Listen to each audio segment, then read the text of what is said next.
اعوذ باللہ من الشیطان الرجیم بسم اللہ الرحمن الرحیم الحمد للہ رب العالمین والصلاة والسلام علی سید الانبیاء والمرسلین حبیب الہ العالمین ابی القاسم محمد وعلى آلہ الطیبین الطاہرین سیما بقیت اللہ فی الارضین قال اللہ تعالی فی کتابہ الکریم بسم اللہ الرحمن الرحیم ونريد ان نمن علی الذین استضعفوا فی الارض ونجعلهم ائمة ونجعلهم الوارثین. درود بھیجے گا محمد و آل محمد.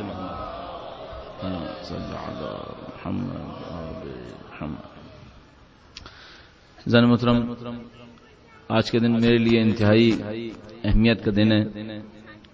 اس کی وجہ یہ ہے کہ میں ہمیشہ سے آرزو کیا کرتا تھا کہ دین کے نام پر جو بھی کام انجام پائے وہ اتنی خوبصورتی سے، اتنے نظم و ضبط کے ساتھ انجام پائے کہ دیکھنے والا یہ سمجھ سکے کہ ہم زندگی کا اہم ترین کام انجام دے رہے ہیں. بدقسمتی سے ہمارے ماحول کے اندر معمولاً دین کے نام پر جو کچھ انجام پاتا ہے وہ اتنی قسمہ پرسی کے عالم میں اور اتنی بے نظمی کے ساتھ انجام پاتا ہے کہ دیکھنے والا یوں احساس کرتا ہے جیسے یہ فالتو وقت کا کوئی کام ہے جو کچھ لوگ انجام دے رہے ہیں. تقریباً 10 سال پہلے ہم نے سیمینارز کا ایک سلسلہ کراچی کے ایک علاقے سے شروع کیا اور کوشش یہ کی کہ اس کو منظم کرتے چلے جائیں. خوش قسمتی کہیے یا بدقسمتی کہیے کہ 10 سال پہلے شروع کرنے کی ایک جگہوں میں سے جگہ یہی جگہ تھی، انچولی. لیکن ہم 10 سال پہلے مکمل ناکام ہو گئے اور ایک اور جگہ پر وہ کام انتہائی کامیابی سے گزشتہ 10 سال سے جاری و ساری. بحمد اللہ 10 سال کی کاوشوں کے بعد اب ایک بار پھر انچولی میں ایک کامیاب پروگرام انجام پا گیا. میں آپ سب کو مبارکباد پیش کروں گا دین کو اس طریقے سے کامیابی کے ساتھ آگے بڑھانے کے لیے، خداوند متعال سے مزید توفیقات کو حاصل کرنے کے لیے، اور یہ کہ وقت کے امام کی نظر لطف، نظر عنایت اس پروگرام کی طرف آ جائے. ایک دفعہ درود بھیجیں محمد و آل محمد. صلی علی محمد و آل محمد. ایک اور خوشی اس بات کی ہے کہ جبکہ آپ امام کے ذکر مبارک سے اس محفل کے اوپر ان کی عنایت حاصل کرنا چاہتے ہیں، ہمارے ساتھ ہی ثقلین کے دوسرے ثقل یعنی قرآن کریم کے بارے میں اسی پریمیسز کے اندر نمائش گاہ جاری و ساری ہے. یہ امتزاج وہ ہے جس کو رسول خدا نے ارشاد فرمایا، انی تارک فیکم الثقلین کتاب اللہ و اطرتی. بحمد اللہ رب العالمین اہل بیت اطہار علیہ السلام کے ماننے والوں نے ثابت کیا کہ وہ رسول گرامی کے فرمان پر قائم ہیں، باقی ہیں. ثقلین میں سے دونوں ثقل کے ساتھ متصل متمسک انشاءاللہ پروردگار عالم ہمارے اس تمسک کو اور زیادہ بڑھا دے. اس توفیقات کو حاصل کرنے کے لیے ایک بار پھر درود بھیجیں محمد و آل محمد.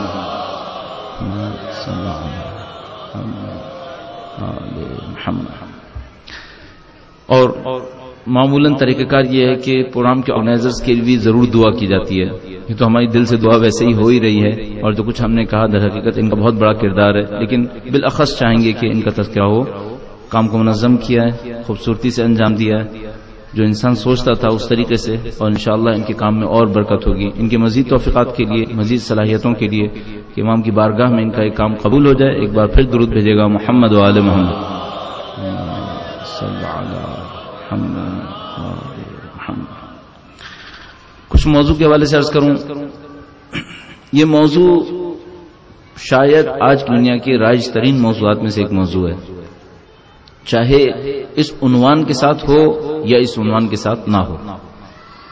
آج کی دنیا خود بخود کسی آنے والے کا انتظار کر رہی ہے، چاہے اس کا تعلق کسی بھی دین، کسی بھی مذہب سے ہو، یا ظاہری طور پر کسی دین اور کسی مذہب کا ماننے والا نہ ہو.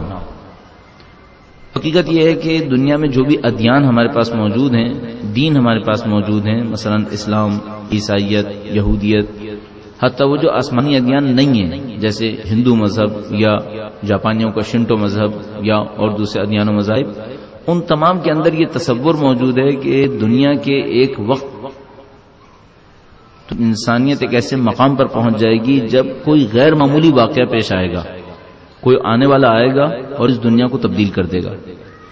جتنے بھی ادیان و مذاہب آپ کے اذہان میں اس وقت آ سکتے ہیں، جن کے آپ نے نام دنیا میں سنے ہوں گے، ان تمام کے اندر یہ فکر موجود ہے کہ کوئی نجات دینے والا آئے گا، کوئی ایسا آئے گا کہ جو انسانیت کو نجات دے دے گا.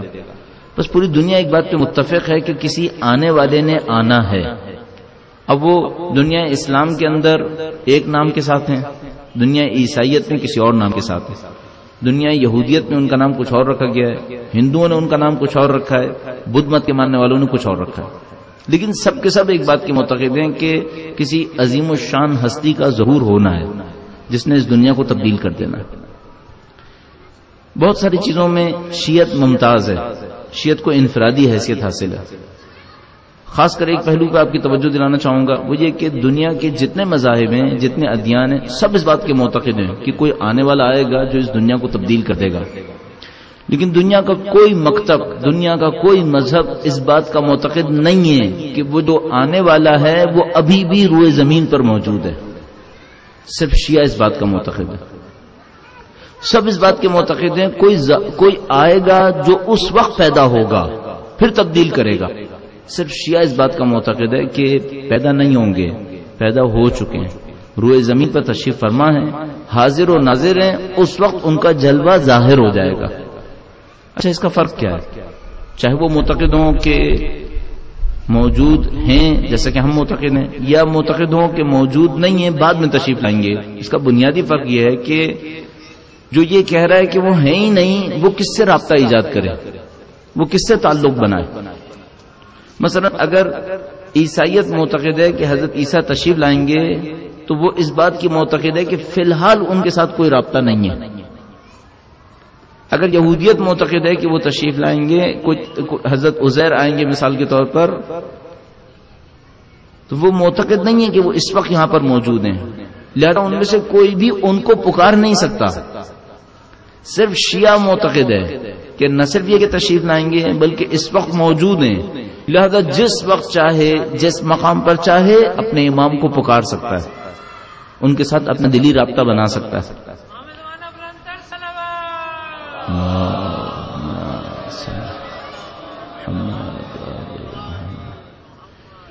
اس کا مطلب یہ ہے کہ کوئی اپنے آپ کو اتنا ذمہ دار نہیں سمجھے گا جتنا شیعہ ذمہ دار سمجھے گا. اس کی وجہ یہ کہ دین عیسائیت میں جس نے نجات دینا ہے وہ زمین پر ہے ہی نہیں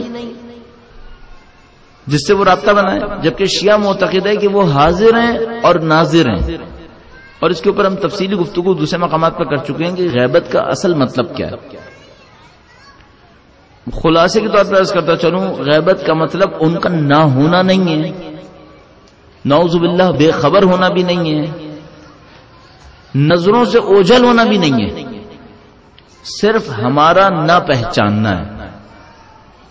تشریف رکھتے ہیں، نظروں کے سامنے بھی ہوں گے، صرف ہمارے ساتھ ایک مشکل ہے، ہم پہچاننے کی صلاحیت نہیں رکھتے.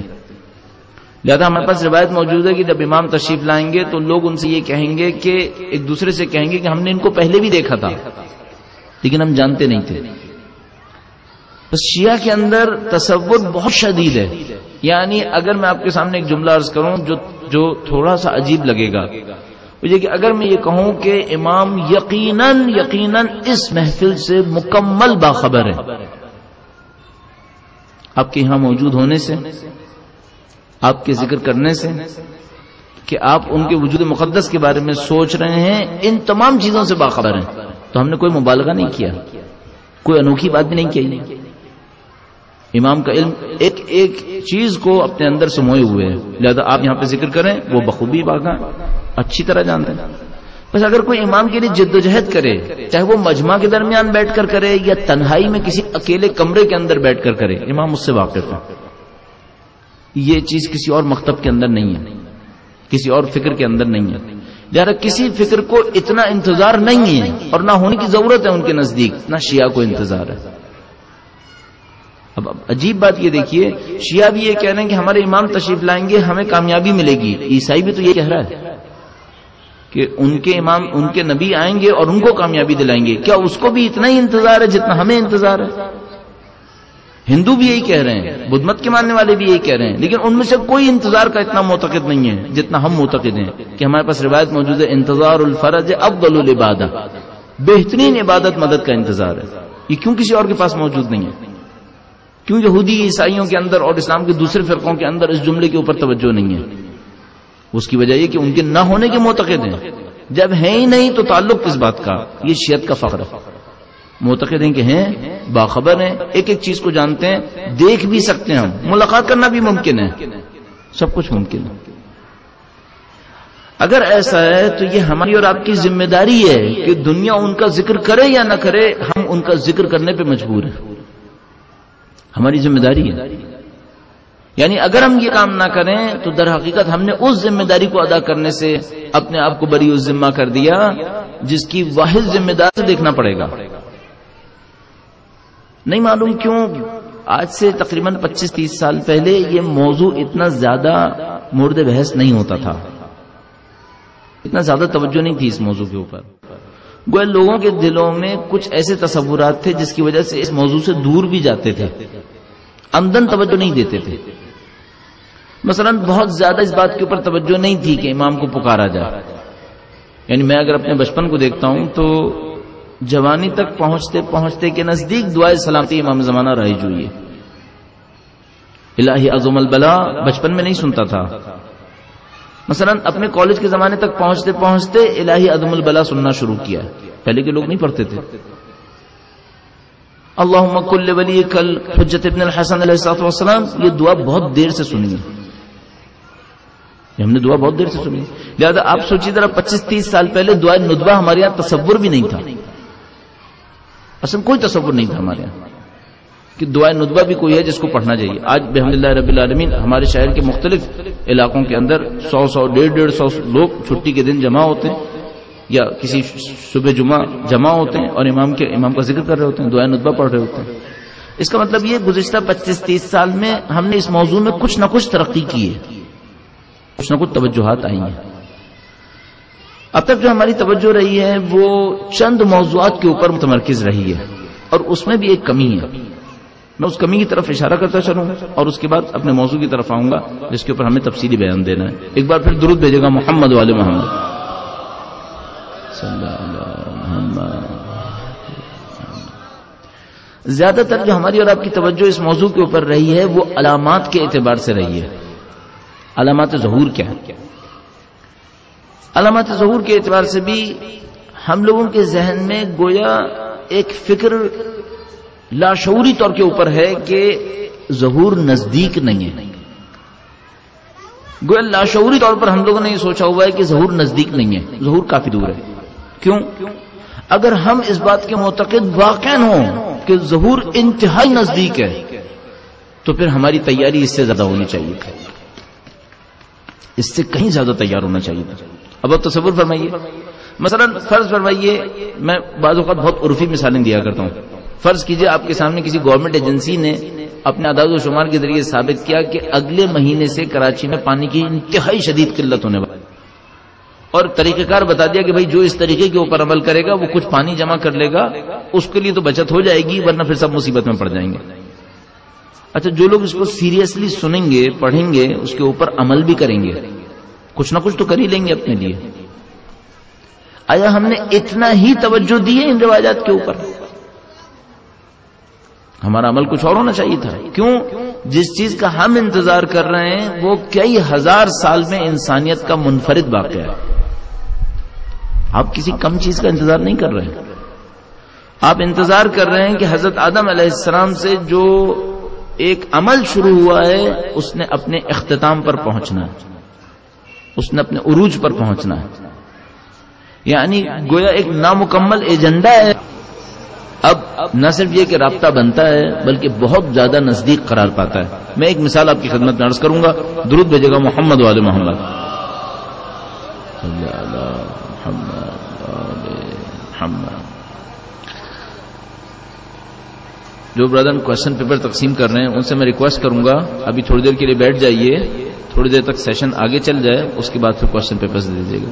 ایک بار پھر درود بھیجے گا محمد والے محمد صلی اللہ علیہ محمد۔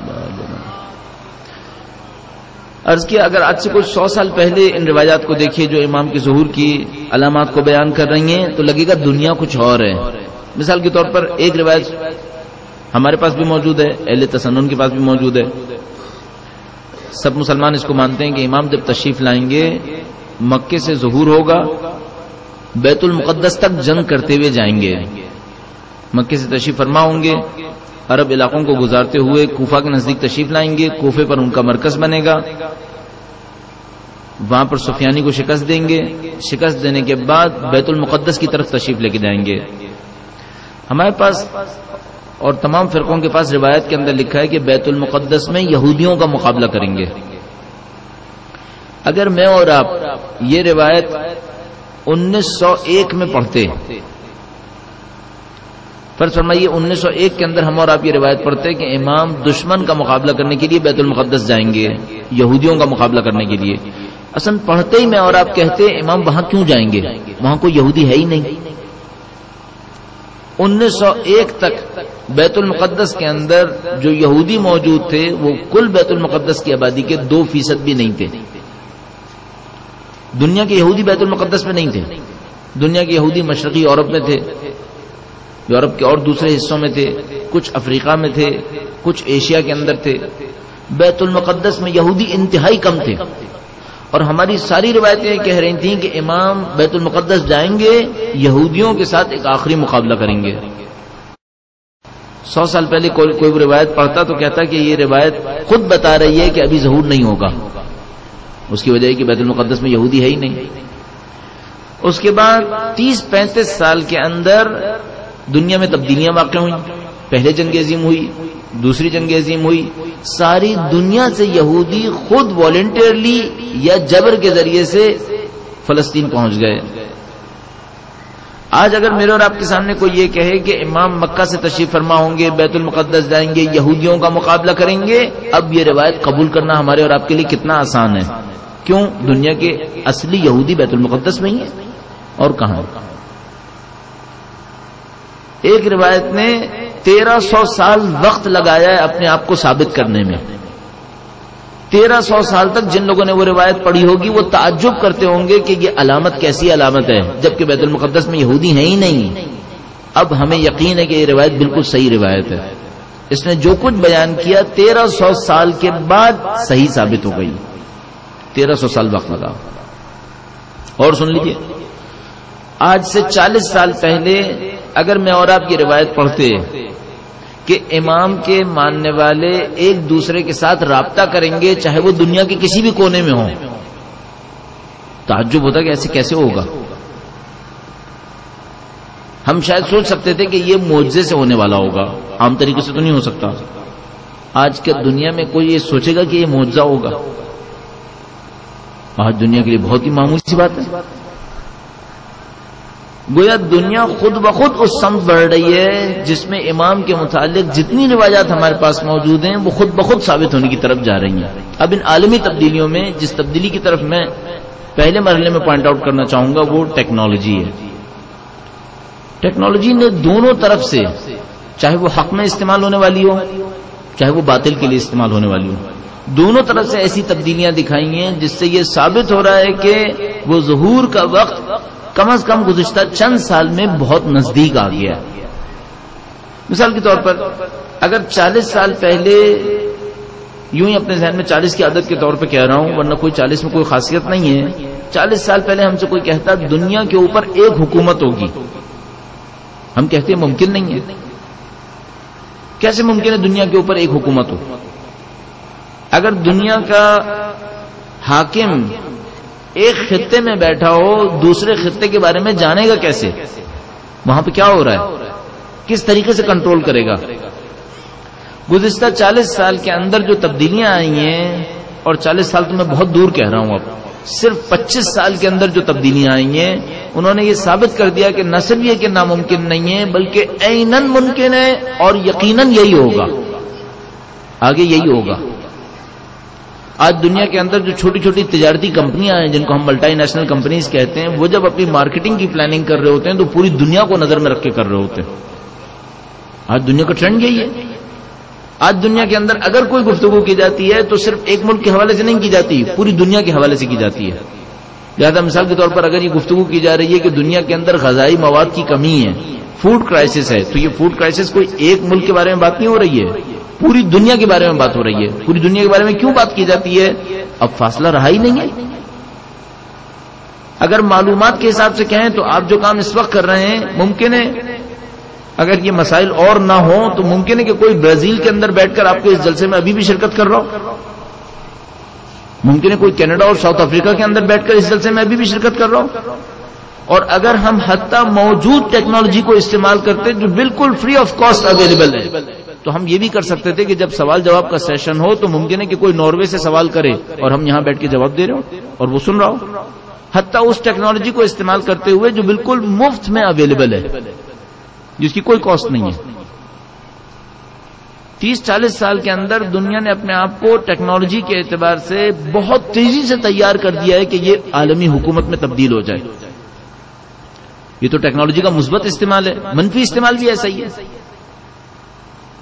مثلا میں اور آپ دجال کے حوالے سے کیا جانتے ہیں؟ دجال کی طاقتوں کے حوالے سے کیا جانتے ہیں؟ جو اس کی ایسی طاقتیں ہیں جس کو وہ منفیات میں استعمال کرے گا, کفر کے لیے استعمال کرے گا. چند علامتیں آپ نے بچپن سے سنی ہیں, میں آپ کی خدمت میں عرض کرتا ہوں. ہم پہلے یہ سنتے تو تعجب کرتے, اب جو سنے اب کسی تعجب کی کوئی گنجائش نہیں ہے. مثلا ہم نے دجال کے بارے میں سنا ہے کہ وہ فاصلوں کو بہت تیزی سے طے کرے گا, ادھر سے ادھر پہنچ جائے گا, ہواؤں کے اوپر سواری کرے گا. یہ کون سی مشکل بات ہے؟ آج کی ٹیکنالوجی کو دیکھیے.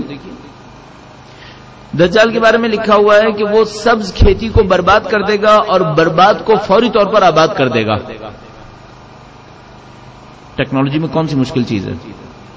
1990 میں دنیا کے آباد ممالک میں سے دولت مند ترین ملکوں میں سے ایک ملک کویت 5 دن میں تباہ ہوا اور چند مہینے میں دوبارہ آباد ہو گیا. این ممکن ہے یہ دجال کی کارروائیوں میں سے ایک کارروائی ہو اور ان کے پاس یہ طاقت ہے. مثلا کسی بھی ملک کی کھڑی فصل کے اندر کوئی بھی وائرس بھیج کر چند دنوں کے اندر تباہ کر دیں اور کسی بھی دنیا کے ریگستان کے اندر 1 مہینے کے اندر فصل کھڑی کر دیں. پریکٹیکلی پاسبل ہے, نہ کہ تھیوریٹیکلی پاسبل ہو. تھیوریٹیکلی نہیں, پریکٹیکلی پاسبل ہے. کوئی مشکل کام نہیں ہے. صحرائے گوبی کے اندر بھی 1 مہینے کے اندر فصل کی جا سکتی ہے, کوئی مشکل کام نہیں ہے. تو وہ جو ہم آج سے 20-30 سال پہلے دجال کے بارے میں سوچتے تھے کہ یہ وہ شیطانی طاقت ہے جو معجزاتی طور پر اس کو مل جائے گی یا مثال کے طور پر شیطانیت کے ذریعے استعمال کرے گا, آج دنیا کی ٹیکنالوجی میں پاسبل ہے. اور کیا سوچتے تھے میں اور آپ؟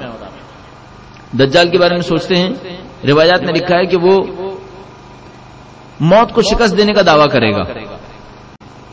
جو لوگ کمپیوٹرز کی فیلڈ سے آگاہ ہیں وہ یہ جانتے ہیں کہ پوری دنیا میں کمپیوٹر کی جو اسپیڈ ہے وہ 2 سال کے اندر ڈبل ہو جاتی ہے. ایک لا ہے جس کو مورز لا کہتے ہیں, جس کے تحت پوری دنیا کے کمپیوٹر کی پروسیسنگ کی اسپیڈ 2 سال کے اندر ڈبل ہو جاتی ہے. مثال کے طور پر یہ جملہ استعمال کیا جاتا ہے کہ آج سے 25 سال پہلے دنیا کے تمام کمپیوٹرز مل کر جو کچھ کر پا رہے تھے آج دنیا کا ایک چھوٹا موبائل یہ کام کر سکتا ہے. آج سے 25-30 سال پہلے دنیا کے سارے کمپیوٹرز مل جاتے تو ان کی جو پروسیسنگ کی پاور تھی, آج کوئی بھی چھوٹا سا موبائل لے لیجئے, اس کے اندر جو پروسیسنگ پاور ہے وہ ان تمام کمپیوٹر سے زیادہ ہے, سب کی اگر مل جائیں. آج سے 10 سال کے بعد کمپیوٹر کی جو اسکلز ہوں گی وہ کہاں پہنچی بھی ہوں گی یہ میرے اور آپ کے تصور میں بھی نہیں ہے. اس وقت بہت ساری ٹیکنالوجیز ہیں جو پائپ لائن میں ہیں, بہت ساری ٹیکنالوجیز ہیں جو پریکٹیکلی ثابت ہو چکی ہیں, لیبس کے اندر ہیں, بہت ساری ٹیکنالوجیز ہیں جو بازار میں آنے کے قابل ہیں. یہ تمام چیزیں اس جگہ پر پہنچی ہوئی ہیں کہ اگر ہم سے کوئی 5 سال کے بعد یہ کہے کہ وہ 2 ٹیکنالوجیز کو استعمال کر کے موت کو شکست دے سکتا ہے, کوئی تعجب کی بات نہیں ہے, کم سے کم دعویٰ کر سکتا ہے. 2 ٹیکنالوجیز کیا ہیں؟ ایک ہیومن کلوننگ کی ٹیکنالوجی کو استعمال کرے اور ایک برین ٹرانسپلانٹ کی ٹیکنالوجی کو. معاملہ ختم ہو جائے گا. ہیومن کلوننگ کرے, انسان کا کلون بنائے, اور دوسرا برین ٹرانسپلانٹ کر سکتا ہو, مرتے ہوئے آدمی کا دماغ نکال کر اس کی اس باڈی میں ڈال سکتا ہو جو اس نے ہیومن کلوننگ کے ذریعے سے بنائی ہوئی ہو. تو اس ٹیکنالوجی کو اپنے ہاتھ میں رکھنے والا موت کو شکست دینے کا دعویٰ کر سکتا ہے. اور یہ پھر میں آپ کی خدمت میں عرض کر دوں, تھیوریٹیکلی نہیں, پریکٹیکلی یہ پاسبل ہے, پریکٹیکلی پاسبل ہے. اس کا مطلب یہ ہے کہ اگر آج سے 2-4 سال کے اندر دجال یہ دعویٰ کر دے, ٹیکنالوجی کہتی ہے بالکل پاسبل ہے, کوئی مشکل کام نہیں ہے. یہ بھی ہو گیا. صرف ٹیکنالوجی کو چیپٹر کو لے کر میں آپ کی خدمت میں آگے بڑھتا چلا جاؤں تو آپ اس بات کا اندازہ لگائیں گے کہ وہ تمام چیزیں جس کو میں اور آپ سمجھ رہے تھے کہ امام کی تشریف آوری سے پہلے ہونی ہے، شاید اب تک ہو چکی ہیں، اب ان میں کوئی رکاوٹ نہیں ہے۔ یہ ایک بہت بڑی فیلڈ ہے، اس کے اندر آپ جتنا زیادہ سوچتے چلے جائیں گے آپ کو اس بات کا یقین ہوتا چلا جائے گا کہ تشریف آوری بہت نزدیک ہے، تشریف آوری بہت نزدیک ہونی چاہیے۔ درود بھیجے گا محمد و آل محمد۔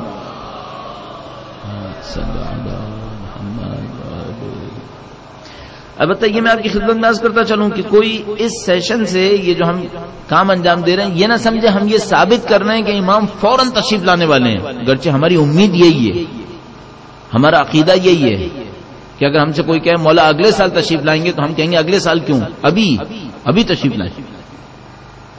لیکن اس جلسے کا مطلب یہ ثابت کرنا نہیں ہے کہ امام ابھی تشریف لا رہے ہیں یا اگلے سال تشریف لا رہے ہیں یا 5 سال کے اندر تشریف لا رہے ہیں۔ اس جلسے کا مطلب صرف یہ ثابت کرنا ہے کہ عالمی تبدیلیاں امام کی تشریف آوری کی سمت بڑھ رہی ہیں، کوئی رکاوٹ نہیں ہے۔ نہ صرف یہ کے طور پر چند ایک دو روایات آپ کی خدمت میں اس سلسلے میں عرض کروں گا۔ درود بھیجے گا محمد و آل محمد۔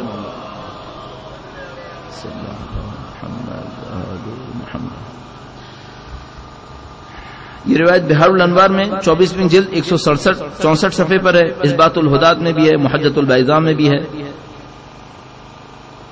امام ششم سے روایت ہے کہ اس آیہ کریمہ کی تفسیر میں ارشاد فرمایا، آیہ کریمہ سنریہم آیاتنا فی الآفاق وفی انفسہم، خدا تعالی نے ارشاد فرمایا تھا کہ ہم زمین و آسمان میں، آفاق میں اور انسانوں کے اپنے اندر اپنی نشانیوں کو دکھائیں گے۔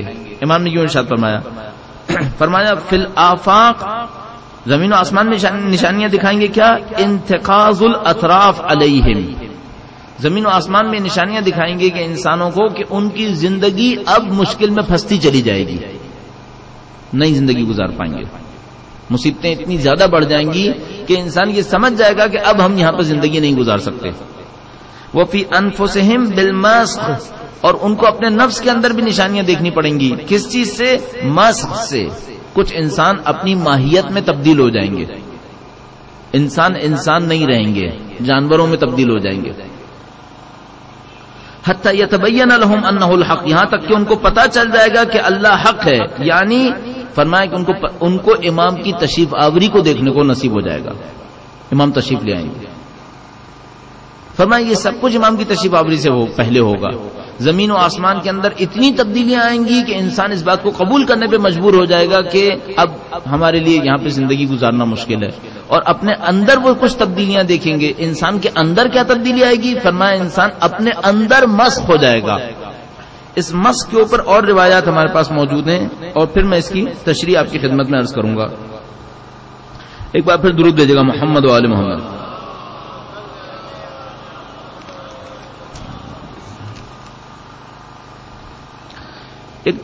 ایک ذرا طولانی روایت ہے ہمارے پاس، ایک مشہور کتاب ہے غیبہ الغیبہ، بہت پرانی کتاب ہے، فضل بن شازان اس کے مصنف ہیں، ائمہ سے انہوں نے براہ راست سن کر یہ کتاب تحریر کی۔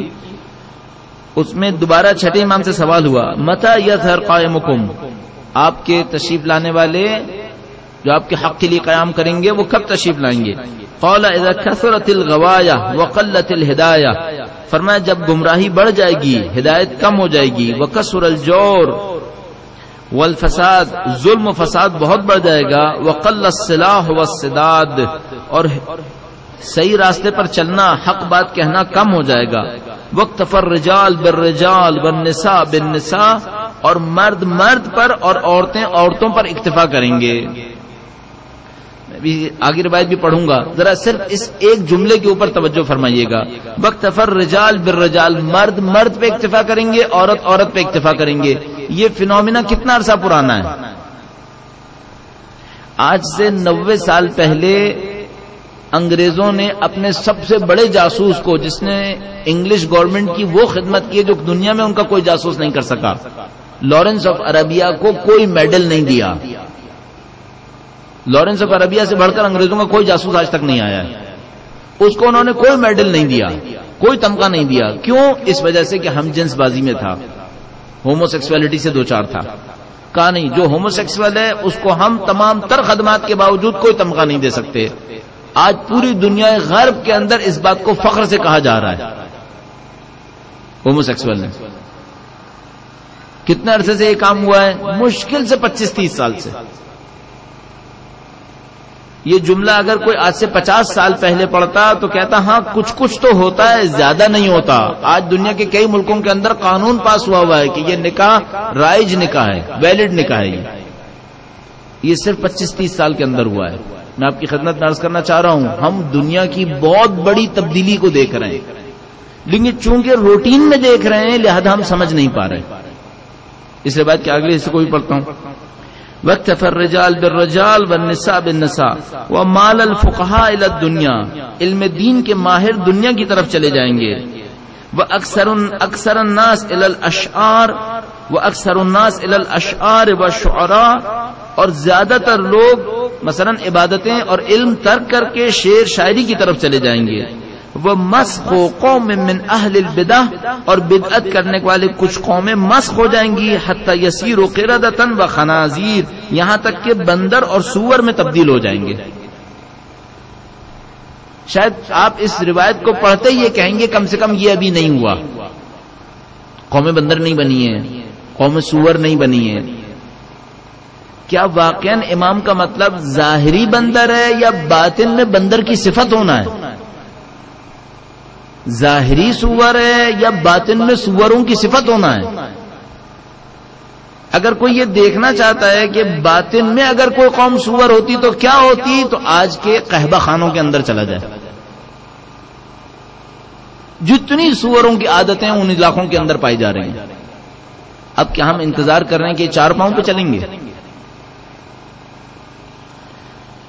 وَمَسْخُ قَوْمٍ مِّنْ أَهْلِ الْبِدْعَةِ. اہل بدعت قومیں مسخ ہو جائیں گی. حَتَّى يَصِيرُوا قِرَدَةً وَخَنَازِيرَ. وَأَقْبَلَ سفیانی ظاہر ہو جائے گا. ثُمَّ خَرَجَ الدَّجَّالُ. پھر دجال ظاہر ہو. 23 من شہر رمضان. اس موقع کے اوپر 23 رمضان کی رات کو تم ہمارے وارث کی آواز کو سن لو گے. یہ سب کچھ ہوگا. اب ان روایتوں میں سے جو کچھ میں نے آپ کی خدمت میں عرض کیا، ان میں سے کون سی چیز ہے جو نہیں ہوئی ہے؟ بخدا یہ ایک روایت ہے. اگر آپ اس چیپٹر کی ساری روایتوں کو پڑھ لیں جو مختلف کتابوں کے اندر درج ہوئی ہوئی ہیں، مثال کے طور پر اگر آپ کا پڑھنے کا مزاج ہو جمال منتظر اردو میں ترجمہ ہوئی ہوئی کتاب ہے. اب اس کو مطالعہ فرمائیے. اردو میں ترجمہ ہوئی ہوئی کتاب ہے میزان الحکمت کے اس چیپٹر کو دیکھ لیجئے جس میں امام کے بارے میں روایات موجود ہیں. تو آپ جیسے ہی روایات کو پڑھنا شروع کریں گے گویا آپ یوں سمجھیں گے جیسے ہمارے زمانے کے بارے میں ہے. کوئی چیز باقی نہیں ہے، سب کچھ ہو گیا.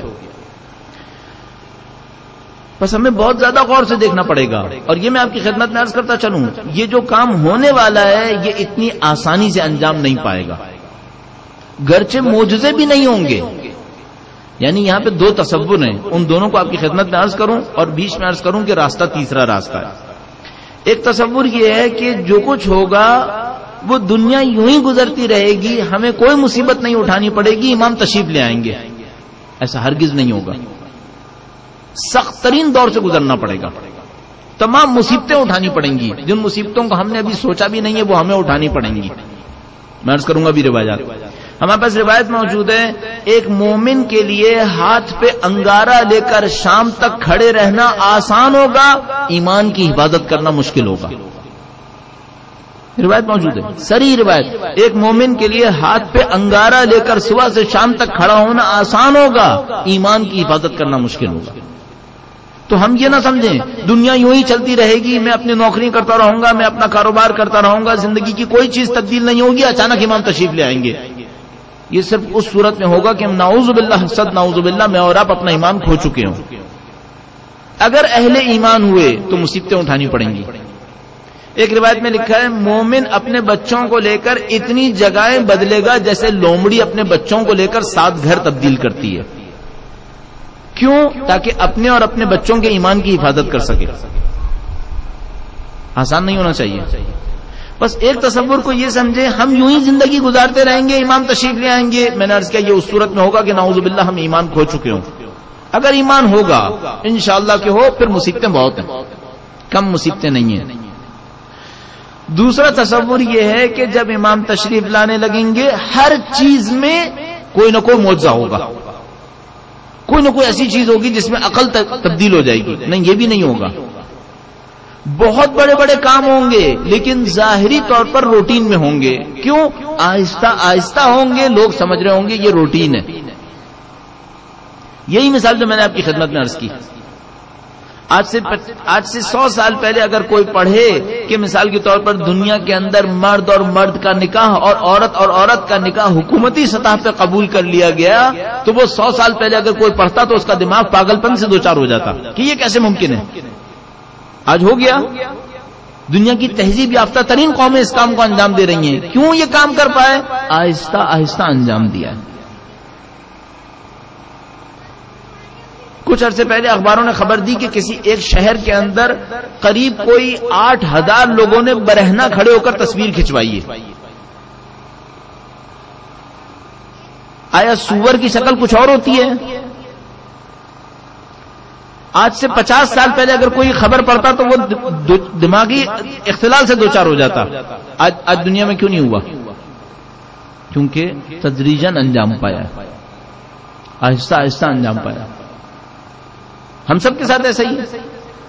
وہ خبریں جو آج سے 30 سال پہلے شہر کراچی کے امن سکون کو برباد کر سکتی تھیں، مثال کے طور پر کسی بچے کو کسی ٹریفک حادثے میں کچل دیا جائے یا کسی بچی کو ٹریفک حادثے میں کچل دیا جائے، پورے شہر کا امن ختم ہو جایا کرتا تھا اس معاملے کے اوپر۔ آج روٹین کی کارروائی ہے، ہر روز لوگ مر رہے ہیں، کوئی پوچھنے والا نہیں ہے۔ ہر روز لوگ خودکشی کر رہے ہیں، کوئی توجہ دینے والا نہیں ہے۔ کیوں ایسا ہو گیا ہے؟ روٹین میں انجام پایا ہے، آہستہ آہستہ۔ بس اگر کوئی یہ تصور کر رہا ہے صاحب ایمان کو مشکل نہیں اٹھانی تو مشکل تو بہت اٹھانی ہے۔ اگر کوئی یہ تصور کر رہا ہے جو کچھ ہوگا وہ دھماکے کی طرح ہوگا، نہیں، دھماکے کی طرح نہیں ہوگا۔ دھماکہ جیسا ہوگا لیکن اتنے تدریجاً ہوگا کہ لوگ یہ نہیں سمجھ پائیں گے یہ کیا ہو گیا، جیسا کہ ہماری دنیا میں ہو رہا ہے۔ وہ ساری چیزیں جو ان روایتوں کے اندر لکھی ہیں، جن کو پڑھنے والا 1400 سال پہلے جب پڑھتا تو اس کا دماغ ختم ہونے لگتا کہ یہ کیسے ہو جائے گا، وہ سب کا سب ہو گیا، لیکن آہستہ آہستہ ہوا ہے، لہذا ہم نے قبول کر لیا۔ بس ہم لوگوں کو بہت ہوشیار ہونا پڑے گا۔ ہم یہ نہ سوچیں کہ یہاں پر کوئی جو اچانک میں بیدار ہو جاؤں گا، نہیں، آپ اچانک بیدار نہیں ہو پائیں گے اگر آپ توجہ نہیں دیں گے۔ آپ توجہ دیں تو بیدار ہو پائیں گے، توجہ نہیں دیں گے کوئی بیداری نہیں آئے گی۔ بس عالمی تبدیلیوں کے اندر ایک موضوع کی طرف توجہ دی آپ نے، ٹیکنالوجی کے معاملے کے اوپر۔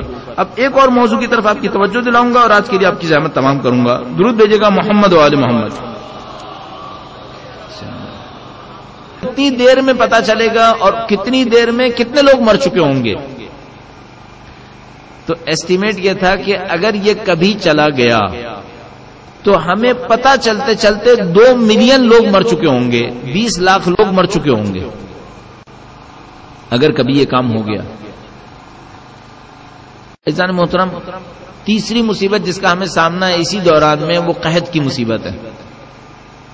آج آپ دنیا کی جو بھی خبریں آپ کو ملنے کا طریقہ کار ہے اس پہ غور فرمائیے گا۔ آپ کوئی اخبار پڑھتے ہوں، انٹرنیٹ سے خبریں لیتے ہوں، کہیں سے بھی خبریں لیتے ہوں، ذرا پوچھیے گا دنیا کے اندر قحط ہے یا نہیں ہے؟ پریکٹیکلی اس وقت ہم قحط کے اندر ہیں، نہ ایک علاقے کے قحط میں، پوری دنیا کے قحط میں ہم لوگ، عملاً ہم لوگ قحط میں ہیں۔ خدا نہ کرے اگر یہ قحط تھوڑا سا سرایت کر جائے، یعنی یہ ظاہر ہونا شروع ہو جائے۔ میں نے چند دن پہلے ایک مسجد کے اندر یہ بات کہی تو اس کے اوپر ریئیکشن بعض لوگوں کی طرف سے کافی سخت تھا، یعنی نہیں ہوتا نظر نہیں آتا، لہذا میں یہاں پہ کہوں گا نہیں، لیکن ذرا ایکسپرٹس کی اوپینین لیجئے گا کہ کیا ہونے والا ہے۔ ورلڈ ہیلتھ آرگنائزیشن کا ایک چیپٹر پاکستان کے اندر کام کرتا ہے، اس چیپٹر نے یہ اطلاع دی ہے کہ پاکستان کی 16 کروڑ آبادی میں سے 7.5 کروڑ لوگ غذائی قلت سے دوچار ہو جائیں گے۔ 7.5 کروڑ، پوری دنیا کی 6 ارب آبادی میں سے کتنے ارب لوگ ہوں گے جو متاثر ہوں گے؟ تو ان لوگوں کا تخمینہ یہ ہے کہ کچھ نہیں ہوا تو 1 ارب آبادی متاثر ہو جائے گی۔ میں آپ کی خدمت میں عرض کرنا چاہ رہا ہوں، تھوڑا سا عالمی سطح کے اوپر غور فرمائیے تو آپ کو یوں لگے گا جیسے ہمارے سامنے وہ سینیریو، وہ منظر بالکل تیار ہوتا نظر آ رہا ہے اور چند تیز حرکتوں کی ضرورت ہے۔ اب آخر میں ایک اور جملہ عرض کرتا چلوں آپ کی خدمت میں۔ ہمارے پاس ایک روایت ہے، اس روایت کے اندر ارشاد فرمایا کہ جب ہمارے وارث تشریف لانے لگیں گے تو حادثوں کی رفتار بہت تیز ہو جائے گی۔ اس کی تشبیہ دی ہے کہ اگر کوئی تسبیح ٹوٹ جاتی ہے، تسبیح کا دھاگا ٹوٹ جاتا ہے تو تم ایک دانہ پکڑنے لگتے ہو، کئی دانے اچانک گرنا شروع ہو جاتے ہیں۔ فرمایا جب ہمارے وارث تشریف لائیں گے تو حادثے کی رفتار اتنی تیز ہوگی کہ تم ایک واقعے کو سمجھنے کی کوشش کرو گے، پے در پے اتنے واقعات ہوں گے کہ تمہاری عقل کام نہیں کر پائے گی۔ مجھے ڈر یہ ہے کہ ہم میں سے کچھ لوگ جاگنے میں اتنی دیر لگا دیں کہ پھر جاگنے کا فائدہ بھی نہیں ہو پائے گا، واقعات اتنی تیزی سے آنا شروع ہو جائیں گے کہ ہم اس کو سمجھ بھی نہیں پائیں گے۔ لہذا عزیزان محترم، آج کے اس سیشن کو یہیں اختتام پذیر کرتا ہوں اپنی تقریر کے حساب سے۔ آپ سے عرض یہ کروں گا کہ اس موضوع پر غور فرمائیے، اس کو سمجھنے کی کوشش کیجیے۔ کل انشاءاللہ کوشش کریں گے اس پس منظر میں جو ہماری ذمہ داریاں بنتی ہیں ان کے اوپر غور کریں۔ چند موضوعات کو اگلے سیشن کے اندر مورد بحث لائیں گے۔ آپ سے جو عرض ہے وہ یہ کہ اس موضوع کے اوپر توجہ فرمائیے، اس کے اوپر غور کیجیے، اپنے طور پر دنیا کو سمجھنے کی کوشش کیجیے۔ حتیٰ صرف یہ دیکھ لیجئے صرف آپ کے اپنے خاندان کے اندر گزشتہ چند سالوں میں کیا تبدیلیاں آئی ہیں، اسلام سے نزدیک ہونے کے حوالے سے اور اسلام کے دور ہونے کے حوالے سے، تو آپ کو خود اندازہ ہوگا کہ گزشتہ چند سال میں رفتار غیر معمولی تیز تھی۔ جو کام نسلوں میں انجام پاتے تھے اب 5-10 سال کے اندر انجام پاتے ہیں، اور اگلے سالوں کے اندر کیا ہونے والا ہے اس کو خدا جانتا ہے۔ اپنے عرائض کو یہیں پر اختتام پذیر کرتے ہیں۔ آپ کی حسن سماعت کا انتہائی شکریہ۔ کچھ چیزیں ڈسٹرب کرنے کے لیے بہت زیادہ تھیں، لیکن آپ نے پھر بھی انتہائی تحمل کے ساتھ سماعت فرمایا۔ درود بھیجے گا محمد و آل محمد۔ اللہم صلی علی محمد و آل محمد۔ میں ادارہ پیام مہدی کے والنٹیئر سے گزارش کروں گا کہ وہ کوشچنز اگر ان کے پاس آ گئے تو وہ میرے پاس لے آئیں تاکہ میں مولانا صاحب کی خدمت میں حاضر کر دوں۔ فی الحال میرے پاس یہ 3 کوشچنز آئے جو میں مولانا صاحب کی خدمت میں پیش کرنے جا رہا ہوں۔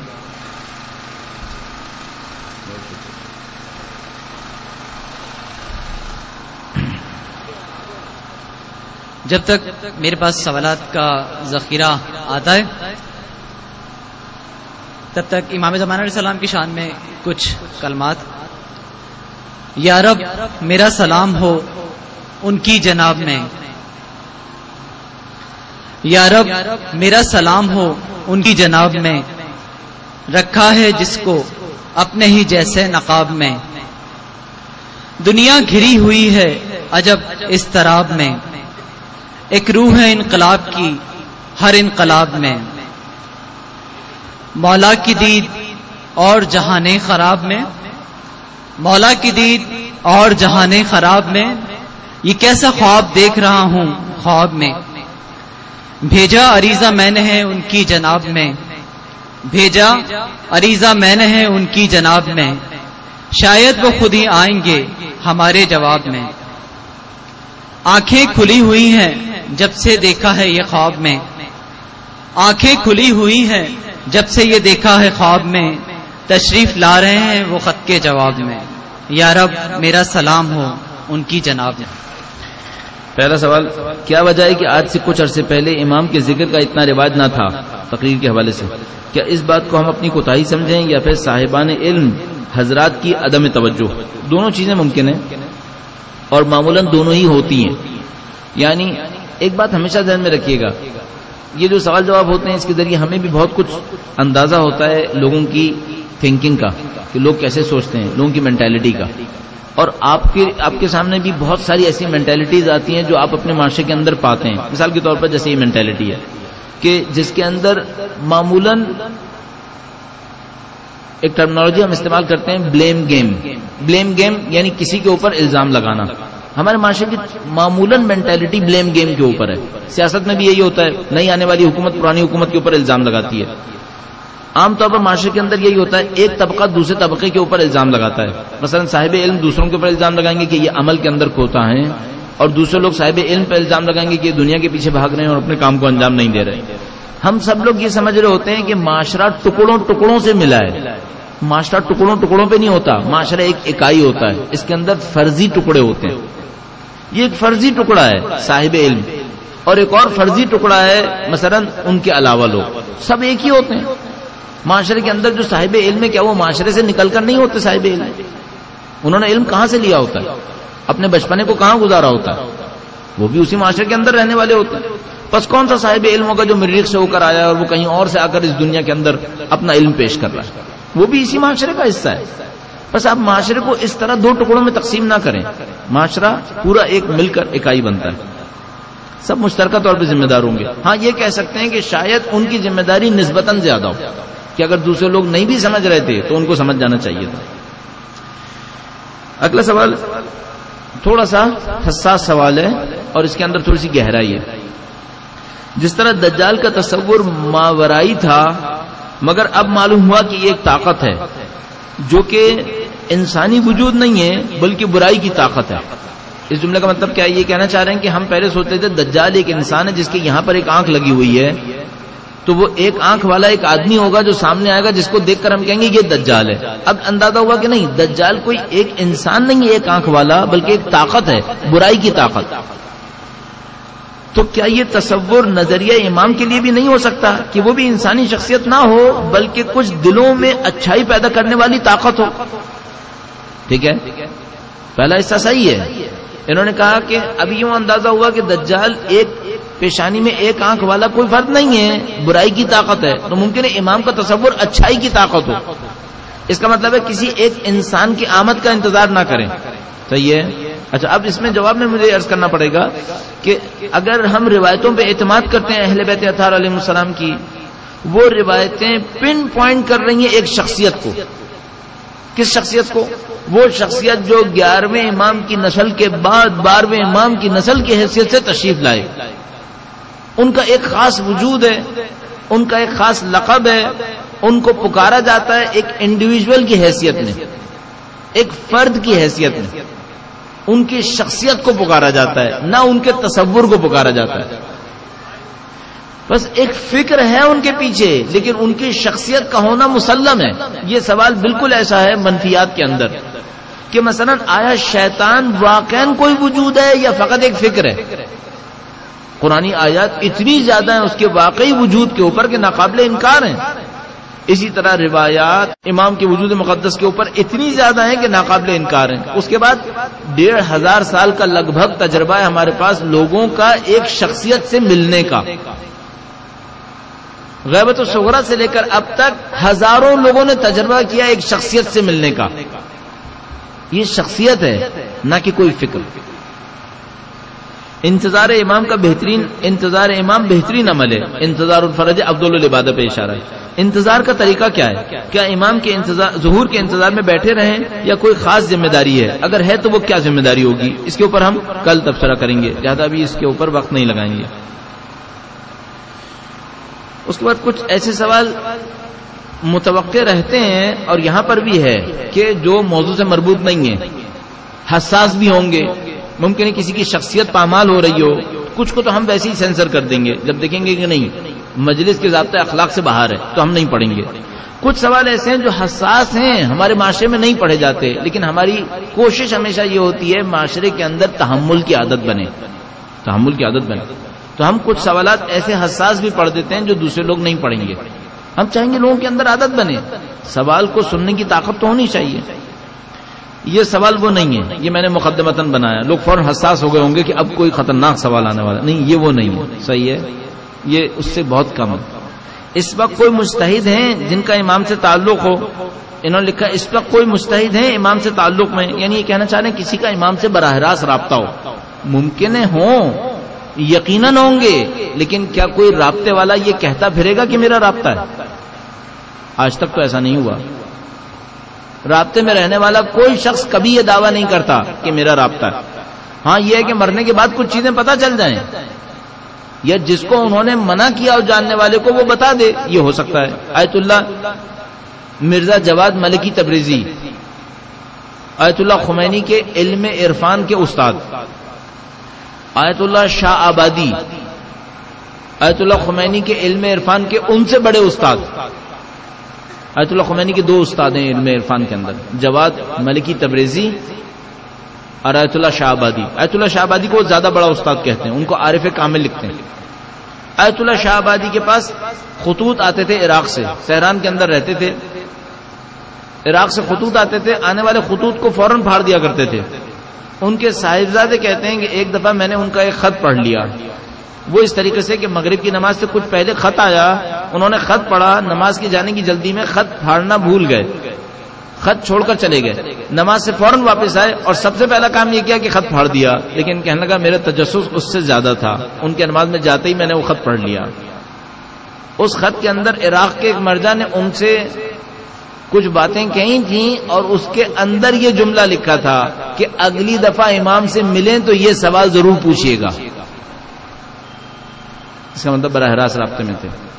آیت اللہ خمینی نے کچھ خواب اپنی ابتدائی زندگی میں دیکھے تھے جو آیت اللہ شاہ آبادی کو بیان کرتے تھے. آیت اللہ خمینی کے کچھ شاگردوں نے کچھ خواب دیکھے جو انہوں نے آیت اللہ خمینی کو بیان کیے ہیں. دونوں کا ماحصل یہ تھا کہ ایران میں تبدیلی آنے والی ہے. اور آیت اللہ شاہ آبادی اپنے شاگرد آیت اللہ خمینی کو کہتے تھے تم مطمئن رہو امام کی نظر تم پر ہے. یہ بہت لمبی داستان ہے جو کچھ لوگ فی الحال قبول نہیں کریں گے، کبھی مجھے موقع ملا تو اس کے اوپر علیحدہ سے گفتگو کروں گا. آج کل بھی کچھ لوگ ہیں ایسے. بتائیے کہ ہم اپنے امام کو کس طرح پہچانیں گے، اور اگر ہم گناہگار ہیں تو کیا امام اپنے بندوں سے ملنے آئیں گے؟ اس کو ہم کل گفتگو کریں گے کہ امام کو کیسے پہچانیں گے. جب امام کی تشریف آوری ہو جائے گی، ظہور ہو جائے گا، تو وہ ظہور عمومی ہوگا، اس پہ پہچاننا مشکل نہیں ہوگا. امام کی نشانیاں لوگوں کے سامنے واضح ہوں گی. گزشتہ دور میں جب بھی کوئی امام تشریف لائے ہیں، کوئی نبی تشریف لائے ہیں، ان کا معجزہ صرف اہل ثواب کے لیے نہیں تھا، گناہگار بھی دیکھ پاتے تھے. حضرت موسیٰ علیہ السلام نے عصا کو زمین پر ڈال کر اگر اس کو اژدہا بنایا تو صرف ثواب والوں نے نہیں دیکھا، گناہگاروں نے بھی دیکھا. نبی اکرم کے معجزات گناہگار بھی دیکھتے تھے. امام علی مقام کی تشریف آوری پر جو اعلان ہوگا اور ان کے معجزات ہوں گے ان کو گناہگار بھی دیکھیں گے. لیکن صرف ایک مشکل ہوگی، ایسا نہ ہو کہ کثرت گناہ قبول کرنے میں رکاوٹ بن جائے. معجزہ سب دیکھیں گے، سمجھ سب جائیں گے، قبول کرنے یا نہ کرنے میں گناہ رکاوٹ بن سکتے ہیں، جیسا کہ پہلے بھی ایسا ہی ہوا ہے.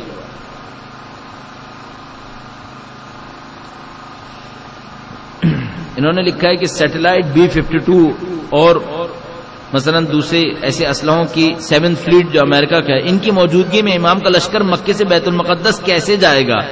کیا ہم مادی ترقی کریں گے، روحانی ترقی کریں؟ اچھا، یہ جو دوسرا جملہ ہے کہ ہم مادی ترقی کریں یا روحانی ترقی کریں، اس کو تو ہم کل گفتگو میں لائیں گے کہ ہماری ذمہ داری کیا ہے.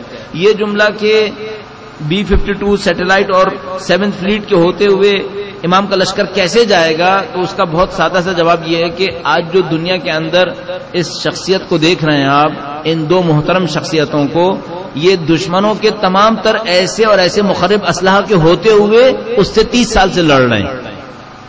ان کا کیا بگاڑ لیا اس 7th فلیٹ نے؟ جس محترم انسان کو آپ سیدھے ہاتھ پر دیکھ رہے ہیں، یہ دنیا کی طاقتور ترین آرمی سے اپنے چند ہزار جوانوں کو لے کر یا حسین کہتے ہوئے ٹکرایا ہے. دنیا کے اسلحے نے اس کا کیا بگاڑ لیا؟ کون سا سیٹلائٹ نہیں تھا جو اس کے خلاف جاسوسی نہیں کر رہا تھا؟ اگر اس کو شہید کر بھی لیں، ممکن ہے آج رات ہی کر لیں، تب بھی اس کی فکر کو کیا نقصان پہنچا سکے؟ ہم اور آپ ہزاروں کلومیٹر دور بیٹھ کر اس کی تنظیم کا جھنڈا یہاں لگانے میں فخر محسوس کر رہے ہیں. دنیا کے اسلحے نے اس کا کیا بگاڑا؟ جنگ اسلحے سے نہیں لڑنی ہے، جنگ ایمان سے لڑنی ہے.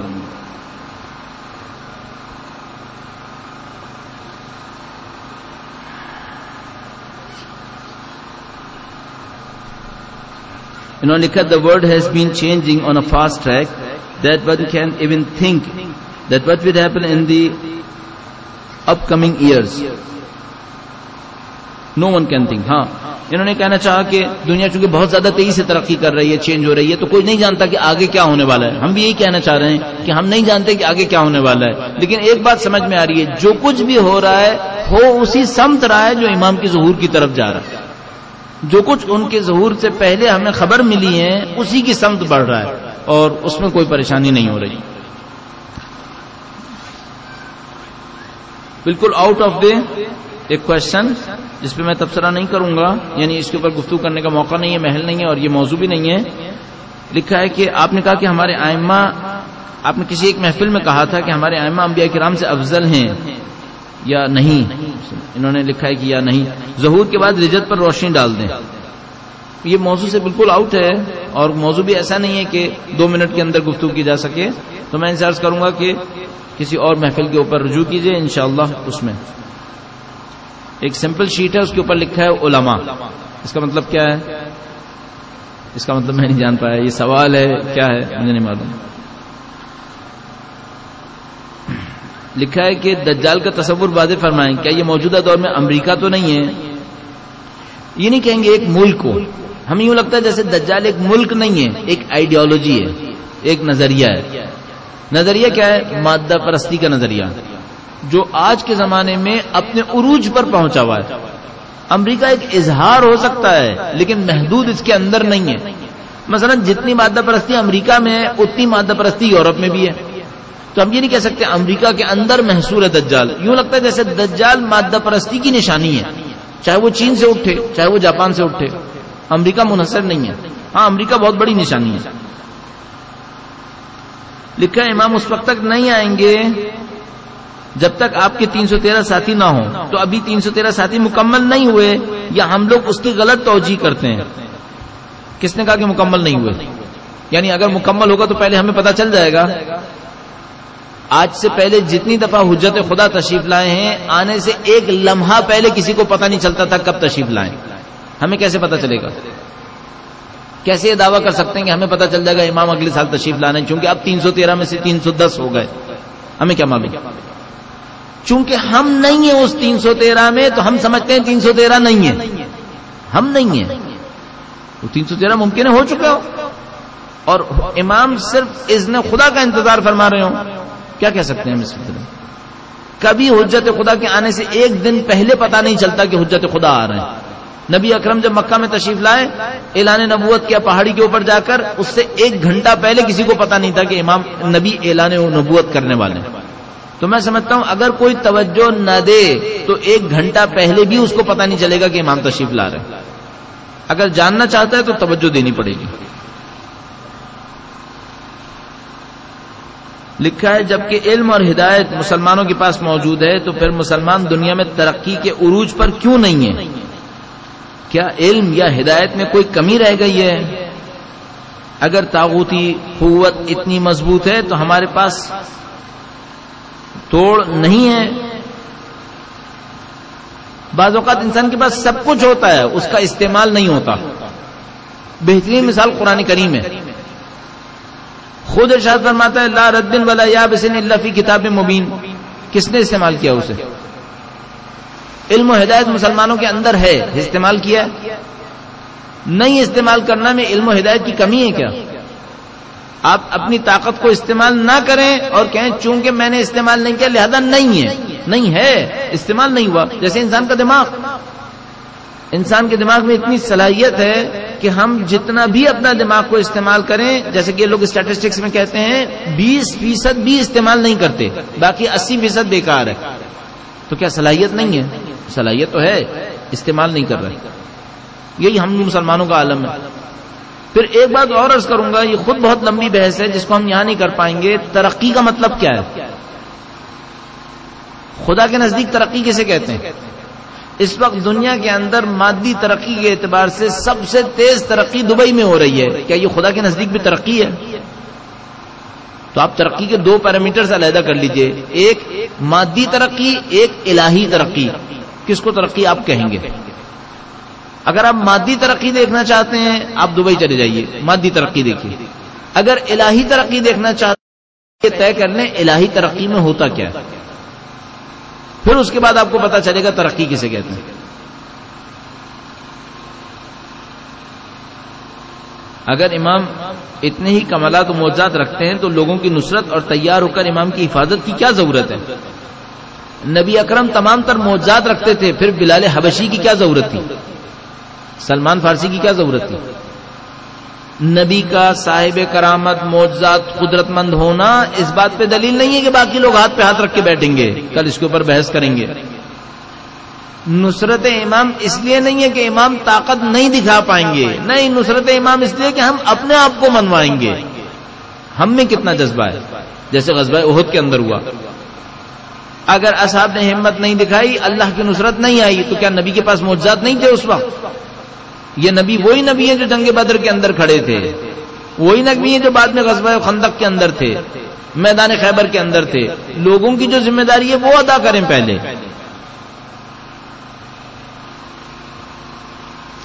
جب دنیا ظلم و جور سے بھر جائے گی تو امام کا ظہور ہوگا. علامات ظہور میں پھر ہم کیوں اس ظلم و جور کو دور کریں اور امام کے ظہور میں رکاوٹ ڈالیں؟ یہ بہت سادہ سی فکر ہے جو ہمیشہ سے آتی ہے. میں نے عرض کیا سوال جواب کا یہ فائدہ ہے، مینٹالٹی آپ کے سامنے آتی رہے گی اور آپ اس کو کہیں. علامت میں لکھا ہے دنیا میں ظلم و جور بہت ہوگا، کیا کسی روایت نے کہا ہے تم بھی ظلم کرنا؟ یہ تو نہیں کہا. روایت نے کہا دنیا میں ظلم و جور بہت ہوگا، امام کے 313 اصحاب تیار ہو رہے ہوں گے. آپ کے پاس کون سا آپشن زیادہ اچھا لگ رہا ہے؟ 313 اصحاب کے پیچھے چلنا یا ظلم و جور کے اندر شرکت کرنا؟ روایت نے علامت دی ہے کہ یہ ہوگا، نہیں کہا تم یہ کرنا. یعنی اگر اب اس کو بہت سادہ کرنے کی عرض کر رہا ہوں، اگر سید الشہداء کی شہادت کے بارے میں رسول خدا نے فرمایا کہ میرا نواسا میدان کربلا میں شہید ہوگا، تو کیا یہ کہا تھا تم لشکر یزید میں کھڑے ہو جانا؟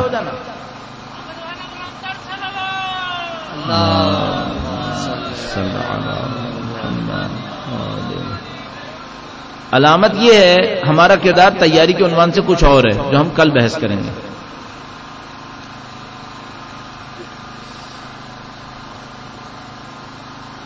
انہوں نے کسی ایک کتاب کا حوالہ مانگا ہے جس کے اندر صحیح نشانیاں ہمیں پتہ چل جائیں اور ایسی دعائیں پڑھ دیں جو ہم اہل معصومین علیہ السلام کے حوالے سے کہہ سکیں. بہت سادہ سی چیز ہے. ایک کتاب کا میں نے آپ کو حوالہ دیا جمال منتظر نام کر کے، دوسری کتاب میزان الحکمت بتائی. دعاؤں کے حوالے سے اگر آپ کتابیں دیکھنا چاہتے ہیں تو بہترین مجموعہ جو ہمارے پاس ہے وہ مفاتیح الجنان ہے. مفاتیح الجنان کے ہوتے ہوئے معمولاً انسان کے پاس ضرورت بہت کم باقی رہ جائے گی. تصور رجت اور اس کی افادیت. عجیب بات یہ ہے، یہ رجت کے اوپر دوسرا سوال ہے. رجعت ظہور اور امام کی حکومت بننے کے بعد ہے، اس پر اتنی تاکید ہے، اور امام کا ظہور جو پہلے ہے اس پر کم تاکید ہے. رجعت امام کی تشریف آوری کے بعد ہے اور ظہور امام کا پہلے ہے.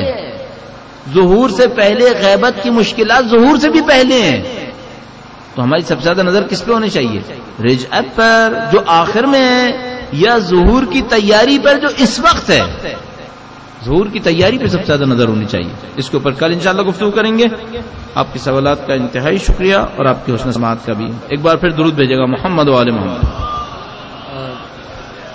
تنگی وقت کو ملوز خاطر رکھتے ہوئے اگرچہ میرے ہاتھ میں سوالات کا ایک خزانہ ہے اور ان کے جواب خزانے کی صورت ہی آپ سب پہ آشکار ہوں گے، میں مولانا صاحب سے گزارش کروں گا کہ بالخصوص اوپر کے 4 کوشچن جو ہے ان کا جواب دے دیں. باقی کے سوالات ہم کل پہ مؤخر کرتے ہیں.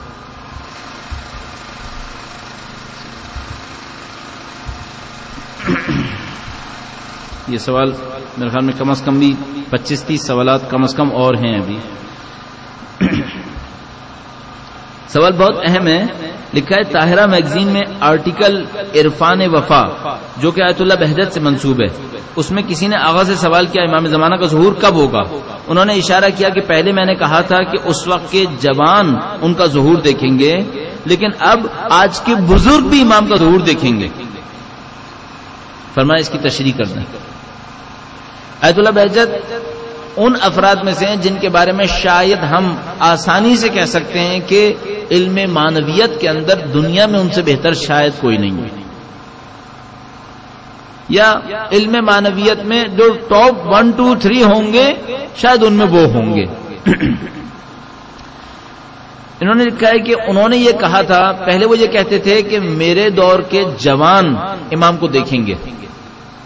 ان سے کسی نے جا کر پوچھا آپ کب سے کہہ رہے ہیں کہ میرے دور کے جوان امام کو دیکھیں گے، اب کیا کہتے ہیں آپ؟ فرمایا اب بھی کہتا ہوں میرے دور کے بوڑھے بھی امام کو دیکھیں گے.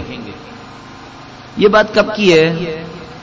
یہ آج سے نزدیک کوئی 4.5-5 سال پہلے کی بات ہے. میرا اپنا یہ خیال ہے، جو میں نے اپنے ایک دوست کے ذریعے معلوم کروایا کہ یہ بات ان کو کب پتا چلی تھی اور ان کو بتانے والے نے کب کا بتایا تھا. لگ بھگ 4 سال کے قریب کی کوئی بات ہے یہ، کہ جس میں انہوں نے یہ فرمایا تھا کہ میں اپنے دور کے بوڑھوں کو بھی کہتا ہوں کہ وہ بھی دیکھیں گے. لکھا ہے کیا پاکستان میں کوئی مفتی اعظم ہے؟ نام بتا دیں. ارے مفتی اعظم کی ٹرمنالوجی معمولاً ہم کسی اور حوالے سے استعمال کرتا دیکھتے ہیں. ہم لوگ مفتی اعظم معمولاً نہیں کہتے. اور اس کا مطلب یہ ہے کہ یا پوچھنے والے کو اس ٹرمنالوجی کے میننگ نہیں معلوم، یا کسی اور چیز کو معلوم کرنا چاہ رہے ہیں. تو کوشچن ان کلیئر ہے، میں اس کا جواب نہ دوں بہتر ہے، کیونکہ مفتی اعظم کی ٹرمنالوجی معمولاً ہم استعمال نہیں کر رہے ہوتے. انہوں نے سوال کیا، بلکہ سوال نہیں کیا، دعا دیے کہ انشاءاللہ امام کو ہم پہچانیں، اور کہا کہ یہاں پر امام کی والدہ، امام کی پھوپھی اور زیارت آل یاسین جو خود امام سے منسوب ہے اس کا یہاں پہ تذکرہ کر دیں. تو کل انشاءاللہ جب ظہور کے حوالے سے ہم ذمہ داریوں کا تذکرہ کریں گے تو ان میں کچھ چیزوں کا تذکرہ کریں گے. ہم اور ہمارے معاشرے کو کس طرح ظہور امام کے لیے تیار ہونا چاہیے، اس میں خواتین کا کردار کل تیاری کے حوالے سے. دنیا سونامی جیسی آفات، پتہ نہیں کیا لکھا، اللہ کی طرف سے عذاب امام کی نشاندہی. ہاں یعنی شاید یہ کہنا چاہ رہے ہیں کہ دنیا میں آنے والی آفات سے یہ اندازہ ہوتا ہے کہ امام کی نشانیاں بڑھتی چلی جا رہی ہیں. لکھا ہے کیا ظہور صرف ہمارے لیے ہو سکتا ہے؟ نہیں، ظہور سب کے لیے ہوگا. کافر مشرک جو اس وقت کافر مشرک ہیں، نہیں معلوم ان کے اندر کتنے ایسے لوگ ہوں گے جو امام کی تشریف آوری کے اوپر ایمان قبول کر لیں گے. ظہور سب کے لیے ہوگا. چند سوالات کی ہو گئی بات، انشاءاللہ باقی سوالات کو کل انشاءاللہ انجام دیں گے. ایک بار پھر درود بھیجے گا محمد و آل محمد.